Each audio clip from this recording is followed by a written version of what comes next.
আসসালামু আলাইকুম রহমতুল্লাহ। আজকে অসাধারণ একটা রেসিপি তৈরি হচ্ছে।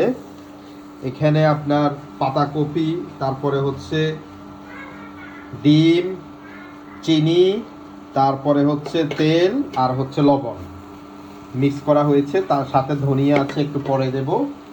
এই যে ধনিয়া কেটে রেখেছি, আর এখানে পেঁয়াজ আছে। এখন এই রান্নার একমাত্র আবিষ্কার হচ্ছে আমি, বলা যায় এটা সম্পূর্ণ আমার তৈরি করা। এই যে এখন দেখবেন এটার মধ্যে আমরা কি ছেড়ে দিই। অসাধারণ একটা রেসিপি তৈরি হবে আজকে।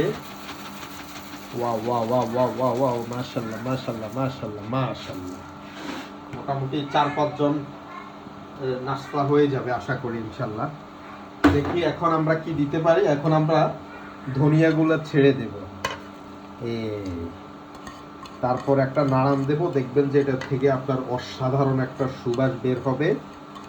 আর যদি ঘরের বাজারের ঘি হতো আরো দারুণ হতো, অসাধারণ হতো। সেটা আমাদের কাছে নেই। ওয়াও, এই তো রেসিপি তৈরি হয়ে গেছে প্রায়। এখন আমরা আমাদের ইলেকট্রিক হিটারটা বন্ধ করে দিই। হ্যাঁ, ইলেকট্রিক